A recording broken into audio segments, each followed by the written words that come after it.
अस्सलाम वालेकुम। Hello and welcome back to the channel. Dear students, कैसे आप सब? आई होप कि आप सब अच्छे से होंगे एंड आई होप कि आप लोगों ने बायो का पेपर देखा होगा एंड फिज़िक्स का जो मैंने गेस्ट पेपर आपको दिया था वो आपने देखा होगा।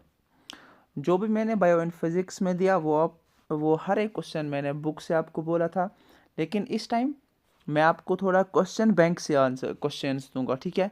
आई होप कि ये जो वीडियोस है आप लोगों के लिए हेल्पफुल होंगे एंड होपिंग कि आप लोग अच्छे से इनको देख रहे होंगे, ठीक है ना। चलो पहले मैं आपको बताऊं कि आपका जो इसमें जो चैप्टर्स है, एक तो केमिकल रिएक्शन एंड इक्वेशन, उसके आपके 6 मार्क्स हैं। देन दूसरा जो आपका है कार्बन एंड इट्स कंपाउंड्स, उसके आपकी 8 मार्क्स है। एसिड बेस एंड साल्ट्स, उसके 5। Then metals and non metals का जो आपका लास्ट में रहता है, ठीक है। पहले हम देखेंगे कि आपका जो केमिकल रिएक्शन एंड इक्वेशन है क्या क्वेश्चंस आ सकते हैं। देखो, लॉन्ग आंसर टाइप में आपको ऐसे क्वेश्चंस देखने को मिलेंगे। Explain the type of reactions represented the following equations. ऐसे आपको रिएक्शंस दी जाएगी और आपको ये बोलना है क्या ये डिस्प्लेसमेंट रिएक्शन है, क्या ये डबल डिस्प्लेसमेंट रिएक्शन है, ठीक है, क्या ये कॉम्बिनेशन रिएक्शंस है। ऐसे आपको क्वेश्चंस वहाँ पर देखने को मिलेंगे और ये वाला क्वेश्चन, ऐसे क्वेश्चंस बहुत ही ज़्यादा इंपॉर्टेंट है आपके एग्जामिनेशन पॉइंट ऑफ व्यू के लिए। तो ऐसे क्वेश्चंस आपने लर्न करने हैं। चलो आगे, ये वाले questions, right a balanced chemical equation for the process of photosynthesis and the condition of the reaction giving physical state of the substances. तो ये तो इतना इंपॉर्टेंट नहीं है, लेकिन फिर भी आपको ये आना चाहिए। देन दिस क्वेश्चन इंपॉर्टेंट है, ये वाला, एक सेकंड, ये वाला, right the balanced chemical equation. देखो, बैलेंसिंग में आपका एक क्वेश्चन ज़रूरी है, बैलेंसिंग में आपका एक क्वेश्चन, और रिएक्शंस में आपका एक क्वेश्चन ज़रूर ही आपके एग्ज़ाम में आएगा। अब आ जाओ आगे, ऑक्सीडेशन रिडक्शन में हो सकता है, अगर टफ पेपर हो तो एग्ज़ाम में आ सकता है। Then this is also important, rancidity important है, बैलेंस्ड केमिकल इक्वेशन इम्पॉर्टेंट है। आ जाओ, ये आपके एनसीईआरटी का पार्ट है, तो ये भी इम्पॉर्टेंट है आपके एग्जामिनेशन पॉइंट ऑफ व्यू के लिए। चलो आगे, शॉर्ट आंसर्स उतने ज़्यादा इसमें यहाँ पर इम्पॉर्टेंट ये वाले नहीं है, लेकिन फिर भी इनको आप थोड़ा बहुत देख लेना। अब अगर हम ऑब्जेक्टिव क्वेश्चंस की बात करेंगे, लाइक इजी ऑब्जेक्टिव्स है, oxidation is a process which involves. Oxidation में क्या होता है, ऑक्सीडेशन में क्या होता है, एडिशन ऑफ ऑक्सीजन होता है। तो पहला ही पार्ट इसमें आपको ये करना है, टिक करना है। दूसरा, a substance added to food containing fats and oils is, क्या हम इसमें ऐड करते हैं, एंटीऑक्सीडेंट। इसी तरीके से the correct form of rust is Fe2O4 है कहीं पर, ये this is the correct option. इस तरीके से आपको ये सारे क्वेश्चंस देखने हैं। जैसे ये वाला क्वेश्चन नंबर 4, ये कौन सी रिएक्शन है, अगर हम ध्यान से देखेंगे इट्स द डिस्प्लेसमेंट रिएक्शन। इसी तरीके से the reaction of H2 gas with oxygen gas to form water is an example of, ये रेडॉक्स वाली रिएक्शन है, ठीक है ना। तो इस तरीके से आपको ये सारे क्वेश्चंस देखने, खुद इनको लर्न करने की करनी है कोशिश, ताकि आपका एग्ज़ाम ठीक हो जाए। अब ये जो नीचे क्वेश्चंस है, ये आपके एग्ज़ाम में नहीं होंगे वैसे।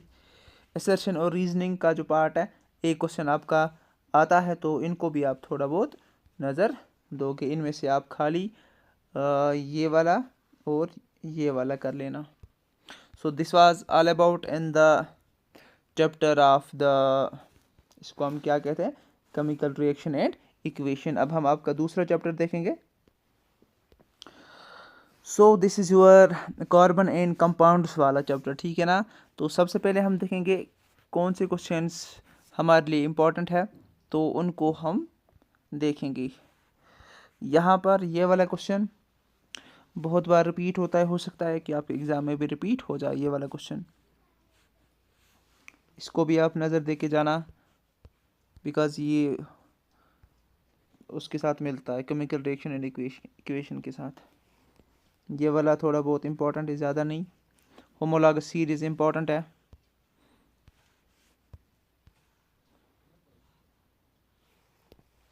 इम्पोर्टेंट है। ठीक है, देखो अब जो भी स्टूडेंट यहाँ पर इसलिए आया है कि उसको लगता है कि एक दिन में ये सब कंप्लीट होगा, या मैंने पढ़ा नहीं है तो एक दिन में कंप्लीट होगा, इट्स इम्पॉसिबल। ठीक है ना, फिर भी मैं अगर आपको एक दिन में पढ़ना है ना, एक दिन के लिए मैं आपको इतना बताऊंगा कि आप केमिकल रिएक्शन एंड इक्वेशन में आप बैलेंसिंग के जो क्वेश्चन है वो कर लेना, और डिस्प्लेसमेंट वो सारे क्वेश्चंस कर लेना, डिस्प्लेसमेंट, कॉम्बिनेशन, इसमें रेडॉक्स रिएक्शन आपने कर लेना है, आइसोमेरिज्म करना है, होमोलॉगस सीरीज करना है। ठीक है, तो ऐसे क्वेश्चंस जो इंपॉर्टेंट है वो आपने करने हैं।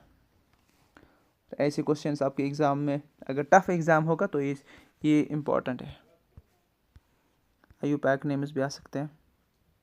अब शॉर्ट आंसर्स में यहाँ पर आपको खाली नज़र देने हैं इन सारे क्वेश्चंस को, ज़्यादा इसमें सपोनिफिकेशन इम्पोर्टेंट है, बाकी इसमें ज़्यादा इम्पोर्टेंट नहीं है। आ जाओ,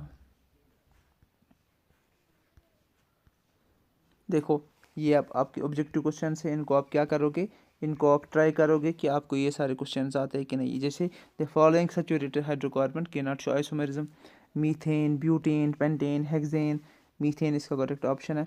और यहाँ पर आपको फंक्शनल ग्रुप देखना है सीधे, यहाँ पर मेरे ख्याल से ये अल्डेहाइड्स है, because RC double bond OH का है। ठीक है, तो मैक्सिमम कोवेलेंसी कार्बन का क्या होता है, ठीक है 4 होता है, बिकॉज ये टेट्रावेलेंट होता है। चलो, सो इसी के साथ ये वाला आपका हो गया कंप्लीट। अब असर्शन रीजनिंग में आप इन क्वेश्चंस को नज़र दोगे। ठीक है, हेटेरो यहाँ पर कोवेलेंट बॉन्ड्स का और कार्बन का जो क्वेश्चन है इंपॉर्टेंट है। आ जाओ, अब हम आपका दूसरा वाला चैप्टर है वो देखेंगे, एसिड्स, या हम पहले देखेंगे मेटल्स एंड नॉन मेटल्स का। मेटल्स एंड नॉन मेटल्स ऐसा चैप्टर है जो मैं इतना बताऊंगा जो कॉन्सेप्चुअल है। ठीक है, ज़्यादा कॉन्सेप्ट इसमें, जैसे ये वाले क्वेश्चंस बहुत ही कॉन्सेप्चुअल है और इम्पोर्टेंट आपके लिए। चलो इसमें देखते हैं क्या आपके लिए इम्पोर्टेंट है। ये वाले इम्पोर्टेंट है, ये वाले नहीं, ये छोड़ो, ये नहीं होगा, ये भी नहीं होगा। कोवेलेंट बॉन्ड हो सकता है, डॉट स्ट्रक्चर ऑफ मीथेन हो सकता है। देखो अगर मुझसे कोई क्वेश्चन छूट रहे तो आप खुद भी देख सकते हो। ठीक है ना, and these are the multiple choice questions like which is the following react to metal. यहाँ पर मैं आपको बताऊँ कि आपको रिएक्टिविटी जो है ना, रिएक्टिविटी आपको लर्न होनी चाहिए। यहाँ पर इसका जो आंसर है वो जिंक है। ठीक है, जैसे आपको याद होना चाहिए potassium, sodium, calcium, magnesium, aluminium. ठीक है, जिंक, आयरन, ये एक सीरीज़ है, रिएक्टिविटी सीरीज़, जो आपने लर्न करनी है, उससे आपको एक क्वेश्चन ज़रूर ही मिलेगा। Which are the following non metal is liquid, इनमें से कौन सा नॉन मेटल है जो लिक्विड है। ब्रोमीन है। Metal which has no action with water, तो इसमें से कौन सा है, गोल्ड है, simple. The most abundant metal in the earth's crust, इसमें से कौन सा है, आयरन, अल्मोनियम, कैल्शियम, सोडियम, तो मेरे ख्याल से एल्युमिनियम है। The metal which is liquid at room temperature, तो ये आपको पता होगा, मरकरी है कहीं पर, हाँ यहाँ पर है। Which of the following non metal is lustrous, lustrous को कौन सा नॉन मेटल है, यहाँ पर आयोडीन है इसका ऑप्शन। आ जाओ आगे।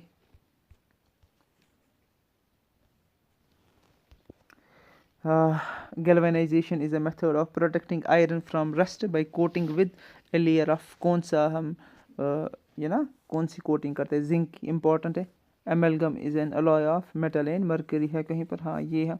The flux used in the blast furnace to remove the unwanted impurities, acidic है कहीं पर ये। तो ऐसे क्वेश्चंस आपने खुद यहाँ पर देखने, इनमें ये बहुत ही ज़्यादा इंपॉर्टेंट है आपके एग्जामिनेशन पॉइंट ऑफ व्यू के लिए।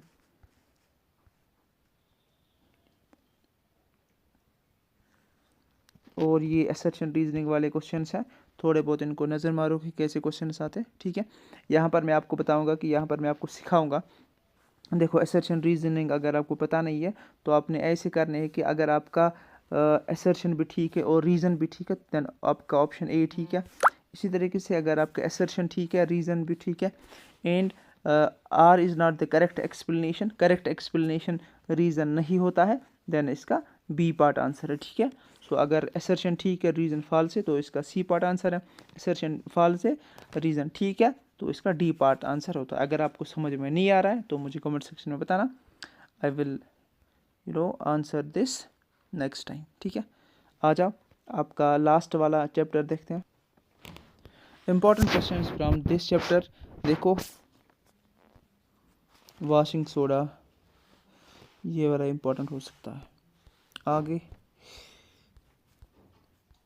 Plaster of Paris, baking soda plaster of Paris, bleaching powder, crystallisation, washing soda important नहीं है वॉशिंग सोडा वैसे। ये आपके शॉर्ट आंसर टाइप क्वेश्चन, इनको नज़र मार के जाना। Then these are the multiple choice questions, इनको भी देखना। आई होप कि ये सब चीज़ें आपके लिए हेल्पफुल हो एंड आपका एग्ज़ाम है वो बहुत ही अच्छे से जाएगा, ठीक है। So these were the 4 chapters जो मैंने आपको बोले और मैंने आपको कुछ क्वेश्चंस दिए जो मुझे लगा कि इम्पोर्टेंट है। अगर आपको इनके अलावा भी इम्पोर्टेंट क्वेश्चंस मिलते हैं कहीं पर, उनको लर्न करके जाना, ठीक है ना।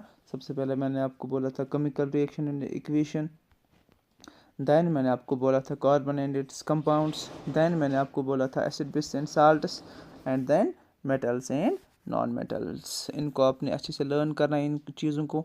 होप कि आपका जो पेपर है वो बहुत ही अच्छा हो जाएगा, ठीक है। अगर वीडियो आपको अच्छा लगा हो तो वीडियो को शेयर कर देना। और सो ये है आपके चैप्टर्स जो मैंने आपको बोला है और इनसे भी हम कुछ क्वेश्चंस देखेंगे। आप लोगों के लिए मैं ये भी लेके आया हूँ ताकि आप लोगों की हेल्प हो जाए, ठीक है।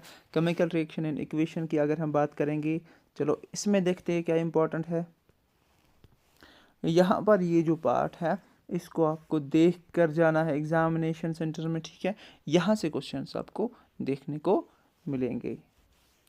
आ जाओ आगे। ये जो पेज है इस टाइम, ये पेज आपके लिए बहुत ज़्यादा इम्पोर्टेंट है। यहाँ से आपको क्वेश्चन ज़रूर ही आ जाएंगे, याद रखना। इस टाइम मैं बोल रहा हूँ कि यहाँ से आपको क्वेश्चन ज़रूर आएगा। ये जो पेज है हर साल इस पेज से क्वेश्चन आता है, चाहे वो कोई भी क्वेश्चन हो, एंडोथर्मिक रिएक्शन हो, एक्सोथर्मिक रिएक्शन हो, बैलेंस्ड केमिकल इक्वेशन हो, ठीक है। जो भी यहाँ पर क्वेश्चंस है इनको आपने अच्छे से लर्न करना है। रेंसिडिटी करोजन हो, ठीक है।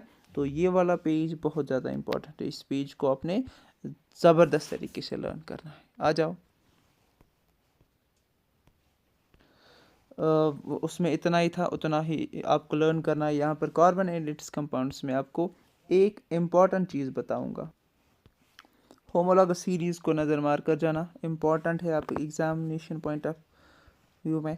आ जाओ ये वाला जो मैं आपको दिखाऊंगा ये ज़्यादा इम्पॉर्टेंट। देखो ये जो ऑब्जेक्टिव्स है इनको आपने ज़रूर ही देखना है। इस टाइप के ऑब्जेक्टिव्स आपके एग्जामिनेशन में आ सकते हैं, ठीक है ना। इनको नज़र मार के जाना, जैसे मैंने बोला homologous series,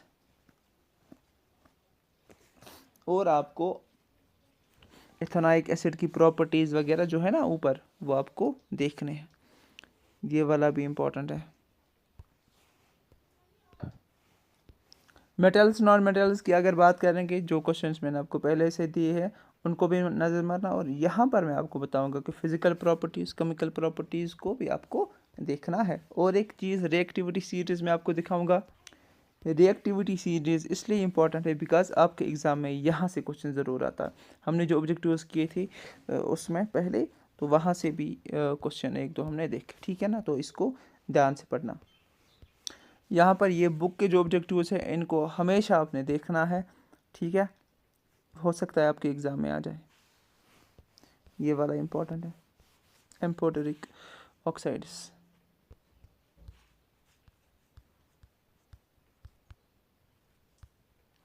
so this is the last chapter और ये एसिड बेस एंड साल्ट्स का है। यहाँ पर देखेंगे क्या चीज़ें इंपॉर्टेंट है हमारे लिए।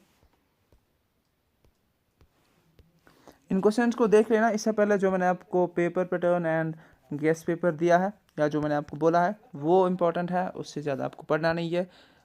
तो इतना काफ़ी है आपके लिए, ठीक है ना। होप कि आपको ये वीडियोज़ हेल्पफुल होंगे। Thank you for watching the video, thank you very much.